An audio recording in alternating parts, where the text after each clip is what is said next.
Assalamualaikum warahmatullahi wabarakatuh. Perkenalkan, saya Indra Eka Rahmasari dari Prodi Administrasi Publik dengan NIM 19101047. Baiklah, di sini saya akan membuat video tentang materi rangkuman untuk MK Sistem Ekonomi Indonesia. Pertama, sistem. Sistem menurut Chester A. Bernard adalah suatu kesatuan yang terpadu secara holistik, yang di dalamnya terdiri atas bagian-bagian dan masing-masing bagian memiliki ciri dan batas tersendiri. Suatu sistem pada dasarnya adalah organisasi besar yang menjalin berbagai subjek atau objek, serta perangkat kelemahan dalam suatu tatanan tertentu. Menurut Ludwig von Bartalanffy, sistem merupakan seperangkat unsur yang saling terikat dalam suatu antarrelasi di antara unsur-unsur tersebut dengan lingkungan. Menurut Anatol Raporot, sistem adalah suatu kumpulan kesatuan dan perangkat hubungan satu sama lain. Menurut L. Aykov, sistem adalah setiap kesatuan secara konseptual atau fisik yang terdiri dari bagian-bagian dalam keadaan saling tertentu satu sama lainnya. Sistem adalah sekumpulan unsur atau elemen yang saling berkaitan dan saling mempengaruhi dalam melakukan kegiatan bersama untuk mencapai suatu tujuan. Yang kedua, ekonomi. Ekonomi adalah sistem aktivitas manusia yang berhubungan dengan reproduksi, distribusi, pertukaran, dan konsumsi barang dan jasa. Kata ekonomi sendiri berasal dari kata Yunani, yaitu oikos yang berarti keluarga, rumah tangga, dan nomos atau peraturan, aturan, hukum, dan secara garis besar diartikan sebagai aturan rumah tangga atau manajemen rumah tangga. Yang ketiga, sistem ekonomi. Menurut Dumairi 1966, sistem ekonomi adalah suatu sistem yang mengatur serta menjalin hubungan ekonomi antar manusia dengan seperangkat kelembagaan dalam suatu tatanan kehidupan. Selanjutnya dikatakan pula bahwa suatu sistem ekonomi tidaklah harus berdiri sendiri, tetapi berkaitan dengan filsafah, pandangan, dan pola hidup masyarakat tempatnya berpijak. Sistem ekonomi merupakan perpaduan dari aturan-aturan atau cara-cara yang menjadi satu kesatuan dan digunakan untuk mencapai tujuan dalam perekonomian. Pengertian sistem ekonomi ialah mencakup seluruh proses dan kegiatan masyarakat dalam usaha memenuhi kebutuhan hidup atau mencapai suatu kemakmuran.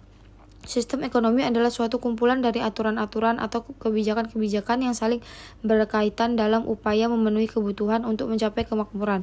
Sistem ekonomi yang dianut setiap bangsa bersifat khas. Untuk membedakannya bisa dilihat dari sudut pandang.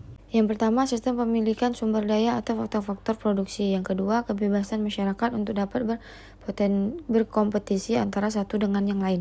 Yang ketiga, peranan pemerintah dalam mengatur kehidupan ekonomi bangsanya. Aspek ekonomi, dalam halnya berkaitan dengan ketahanan perekonomian bangsa, maka dapat dijabarkan pengertian tentang aspek ekonomi sebagai berikut. Yang pertama, aspek kehidupan nasional yang berkaitan dengan pemenuhan kebutuhan bagi masyarakat yang meliputi produksi, distribusi, dan konsumsi barang-barang dan jasa. Yang kedua, usaha untuk meningkatkan taraf hidup masyarakat secara individu maupun kelompok, serta cara-cara yang dilakukan dalam kehidupan bermasyarakat untuk memenuhi kebutuhan kehidupan. Untuk mencapai tingkat ketahanan ekonomi perlu pertahanan terhadap berbagai hal yang menunjang, antara lain: 1. Sistem ekonomi harus mewujudkan kemakmuran dan kesejahteraan yang adil dan merata. Yang kedua, ekonomi kerakyatan menghindari sistem free fight liberasi adalah menguntungkan pelaku ekonomi yang kuat. Yang kedua, sistem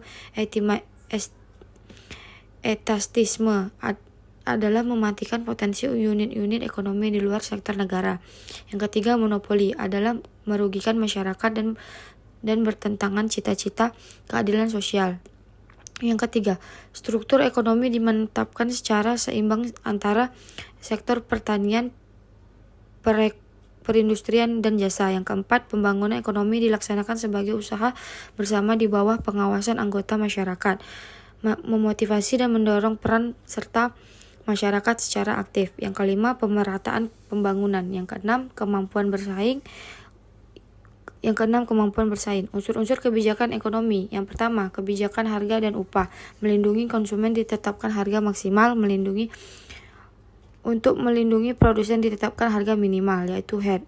Biasanya ditetapkan pada bidang pertanian. melindungi pekerjaan ditetapkan upah minimum yaitu UMR. Yang kedua, kebijakan produksi untuk mengatasi ketidakseimbangan antara permintaan dan penawaran, maka pemerintah dapat melakukan tindakan-tindakan langsung mempengaruhi produksi. Yang ketiga, kebijakan perdagangan dikenal kebijakan proteksi yang terdiri dari tindakan-tindakan yang bertujuan untuk membatasi impor dan memajukan ekspor guna melindungi industri dari persaingan dengan industri di negeri luar. Yang keempat, kebijakan sosial bertujuan untuk mengurangi ketegangan-ketegangan yang disebabkan tidak meratanya pembagian pendapatan di antara golongan penduduk yang muncul dari kecemburuan sosial. Yang kelima, kebijakan kesempatan kerja. Jika lawan kerja baru tidak menampung semua angkatan kerja baru, maka sebagian angkatan kerja baru ini akan menjadi pengangguran. Yang keenam, kebijakan moneter bertujuan untuk menjaga stabilitas nilai mata uang negara yang bersangkutan melalui penambahan atau pengurangan penawaran uang yang beredar. Yang ketujuh, kebijakan keuangan negara dan fiskal. Keuangan berkaitan dengan pemasukan dan pengeluaran negara, fiskal berkaitan dengan pajak. Yang ke-8, kebijakan industrialisasi, tindakan pemerintahan untuk memberikan arahan kepada industri yang sudah ada dan akan didirikan. Pertumbuhan ekonomi adalah suatu proses yang menyebabkan pendapatan per kapita penduduk suatu negara meningkat dalam jangka panjang. Definisi ini memiliki 3 unsur, yaitu 1. Suatu proses, yaitu perubahan terus-menerus. Yang kedua, usaha untuk meningkatkan pendapatan per kapita. Yang ketiga, kenaikan pendapatan per kapita berlangsung dalam jangka panjang. Globalisasi ekonomi. Globalisasi perekonomian merupakan suatu proses kegiatan ekonomi dan perdagangan, di mana negara-negara di seluruh dunia menjadi satu kesatuan pasar yang semakin terintegrasi dengan tanpa rintangan batas teritorial negara. Globalisasi perekonomian mengharuskan penghapusan seluruh batasan dan hambatan terhadap arus modal, barang dan jasa. Globalisasi ekonomi antara lain terjadi dalam bentuk-bentuk sebagai berikut. Globalisasi produksi, di mana perusahaan berproduksi di berbagai negara dengan sasaran agar biaya produksi menjadi lebih rendah. Hal ini dilakukan baik karena upah buruh yang rendah, tarif biaya cukai masuk yang murah, infrastruktur yang memadai, ataupun karena iklim usaha dan politik yang kondusif. Dunia dalam hal ini menjadi lokasi manufaktur global. Globalisasi pembiayaan. Perusahaan global mempunyai akses untuk memperoleh pinjaman atau melakukan investasi, baik dalam bentuk portofolio ataupun langsung di semua negara di dunia. Sebagai contoh, PT Telkom dalam memperbanyak satuan sambungan telepon, atau PT Jasa Marga dalam memperluas jaringan jalan tol telah memanfaatkan sistem pembiayaan dengan pola Build Operator Transfer bersama bermitra usaha dari mancanegara. Globalisasi tenaga kerja. Perusahaan global akan mampu memanfaatkan tenaga kerja dari seluruh dunia sesuai kelasnya, seperti penggunaan staf profesional diambil dari tenaga kerja yang telah pengalaman internasional, atau buruh kasar yang biasa diperoleh dari negara berkembang. Dengan globalisasi, maka hukum movement akan menjadi mudah dan bebas. Globalisasi jaringan informasi. Masyarakat suatu negara dengan mudah dan cepat mendapatkan informasi dari negara-negara di dunia karena kemajuan teknologi, antara lain melalui TV, radio, media cetak, dan lain-lain. Dengan jaringan komunikasi yang semakin maju, telah membantu memperluas pasar ke berbagai belahan dunia untuk barang yang sama. Sebagai contoh, KFC, celana jeans Levi's, atau hamburger melanda pasar di mana-mana. Akibatnya selera masyarakat dunia, baik yang berdomisili di kota ataupun di desa, menuju pada selera global.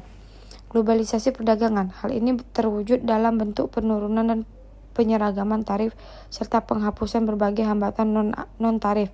Dengan demikian, kegiatan perdagangan dan persaingan menjadi semakin cepat, ketat, dan fair. Dampak globalisasi ekonomi. Yang pertama, dampak positifnya. Dari aspek kreativitas dan daya saing, dengan semakin terbukanya pasar untuk produk-produk ekspor, maka diharapkan tumbuhnya kreativitas dan peningkatan kualitas. Dari aspek permodalan, dari sisi ketersediaan dana akan semakin mudah memperoleh investasi dari luar negeri. Investasi secara langsung seperti pembangunan pabrik akan turut membuka lowongan kerja. Dari sisi semakin mudahnya diperoleh barang impor yang dibutuhkan masyarakat dan belum bisa diproduksi di Indonesia. Dari aspek meningkatnya kegiatan pariwisata sehingga membuka lapangan kerja di bidang pariwisata sekaligus menjadi ajang produksi produk Indonesia. Dampak negatifnya yaitu kondisi di mana vitalitas daya saing yang rendah dan ketidakmampuan Indonesia memperoleh persaingan akan menimbulkan mimpi buruk bagi perekonomian negara ini. Membajinya produksi negara asing seperti produksi Cina yang akhirnya mematikan produksi dalam negeri. Warga negara Indonesia hanya akan menjadi tenaga kasar bergaji murah, sedangkan pekerja-pekerja yang membutuhkan skill akan dikuasai eksploitariat asing. Beberapa alternatif dalam mewujudkan kemandirian ekonomi Indonesia. Yang pertama, perlunya pemerintahan yang pro kerakyat. Yang kedua, pentingnya kebijakan protektif bagi industri dalam negeri. Harus mengembangkan lokal ekonomi, perubahan alokasi anggaran ke sektor rakyat, pasar domestik, dan fasilitas publik. Perluasan pengembangan usaha bersama, membangun pasar kebutuhan dan permintaan nasional, penguasaan industri pengolahan barang mentah hasil sumber daya alam Indonesia. Koperasi, prinsip koperasi terbaru yang dikembangkan internasional, Cooperative Alliance. Federasi Koperasi Non-Pemerintahan Internasional adalah keanggotaan yang bersifat terbuka dan sukarela, pengelolaan yang demokratis, partisipasi anggota dalam ekonomi, kebebasan dan otonomi, pengembangan pendidikan, pelatihan, dan informasi. Di Indonesia sendiri telah dibuat Undang-Undang Nomor 25 Tahun 1992 tentang perkoperasian. Prinsip koperasi menurut Undang-Undang Nomor 25 Tahun 1992 adalah Undang-Undang Nomor 25 Tahun 1992 adalah keanggotaan bersifat sukarela dan terbuka. Pengelolaan dilakukan secara demokrasi. Pembagian SHU dilakukan secara adil sesuai dengan jasa usaha masing-masing anggota. Pemberian balas jasa yang terbatas terhadap modal. Kemandirian, pendidikan, perkoperasian, kerjasama antar koperasi. Jenis koperasi menurut fungsinya. Koperasi pembelian atau pengadaan atau konsumsi adalah koperasi yang menyelenggarakan fungsi pembelian atau pengadaan barang dan jasa untuk memenuhi kebutuhan anggota sebagai konsumen akhir. Koperasi penjualan atau pemasaran adalah koperasi yang menyelenggarakan fungsi distribusi barang atau jasa yang dihasilkan oleh anggotanya agar sampai di tangan konsumen. Koperasi produksi adalah koperasi yang menghasilkan barang dan jasa, di mana anggotanya bekerja sebagai pegawai atau karyawan koperasi. Koperasi jasa adalah koperasi yang menyelenggarakan pelayanan jasa yang dibutuhkan oleh warga, misalnya simpan pinjam, asuransi, angkutan, dan sebagainya. Jenis koperasi berdasarkan tingkat dan luas daerah kerja. 1. Koperasi primer. Koperasi primer ialah koperasi yang minimal memiliki anggota sebanyak 20 orang perseorangan. 2. Koperasi sekunder adalah koperasi yang terdiri dari gabungan badan-badan koperasi serta memiliki cakupan daerah kerja yang luas dibandingkan dengan koperasi primer. Koperasi sekunder dapat dibagi menjadi 1. Koperasi pusat adalah koperasi yang beranggotakan paling sedikit 5 koperasi primer. Yang kedua, gabungan koperasi adalah koperasi yang anggotanya memiliki 3 koperasi pusat. Yang ketiga, induk koperasi adalah koperasi yang minimum anggotanya adalah 3 gabungan koperasi. Jenis koperasi menurut status keanggotaannya. Yang pertama, koperasi produsen adalah koperasi yang anggotanya para produsen barang atau jasa dan memiliki rumah tangga usaha. Yang kedua, koperasi konsumen adalah koperasi yang anggotanya para konsumen akhir atau pemakai barang atau jasa yang ditawarkan para pemasok di pasar. Sejarah koperasi di Indonesia. Koperasi di Indonesia menurut Undang-Undang tahun 1992 didefinisikan sebagai badan usaha yang beranggotakan orang atau seorangan atau badan hukum koperasi dengan melandaskan kegiatannya berdasarkan prinsip-prinsip koperasi sekaligus sebagai gerakan ekonomi rakyat yang berdasar atas azas kekeluargaan. Sejarah singkat gerakan koperasi bermula pada abad ke-20 yang pada umumnya merupakan hasil dari usaha yang tidak spontan dan tidak dilakukan oleh orang-orang yang sangat kaya. Pada tahun 1896, seorang pamong Praja Patih R. Arya Wirya Atmaja di Purwokerto mendirikan sebuah bank untuk para pegawai negara. Priyayi D. Wolfgang Westerhout sewaktu cuti berhasil mengunjungi Jerman dan menganjurkan akan mengubah bank pertolongan tabungan yang sudah ada menjadi bank pertolongan, tabungan, dan pertanian. Ia juga menganjurkan mengubah bank tersebut menjadi koperasi kredit padi. Pada tahun 1905, 8. Budi Utomo yang didirikan oleh Dr. Sutomo memberikan peranan bagi gerakan koperasi untuk memperbaiki kehidupan rakyat. Pada tahun 1927 dibentuk Serikat Dagang Islam yang bertujuan untuk memperjuangkan kedudukan ekonomi pengusaha pribumi. Kemudian pada tahun 1929 berdiri Partai Nasional Indonesia yang memperjuangkan penyebar luasan semangat koperasi. Pada tahun 1933 keluar undang-undang yang mirip Undang-Undang Nomor 431 sehingga mematikan usaha koperasi untuk yang kedua kalinya. Pada tahun 1942 Jepang menduduki Indonesia. Jepang lalu mendirikan Koperasi Kumiai. Setelah Indonesia merdeka pada tanggal 12 Juli 1947, Pergerakan Koperasi di Indonesia mengadakan Kongres Koperasi yang pertama di Tasikmalaya. Fungsi dan peran koperasi Indonesia. Menurut Undang-Undang Nomor 25 Tahun 1992 Pasal 4 dijelaskan bahwa koperasi memiliki fungsi dan peranan antara lain yaitu 1. Mengembangkan potensi dan kemampuan ekonomi anggota dan masyarakatnya. Yang kedua, berupaya mempertinggi kualitas kehidupan manusia. Yang ketiga, memperkokoh perekonomian rakyat. Yang keempat, mengembangkan perekonomian nasional. Dan yang kelima, mengembangkan kreativitas dan jiwa berorganisasi bagi pelajar bangsa.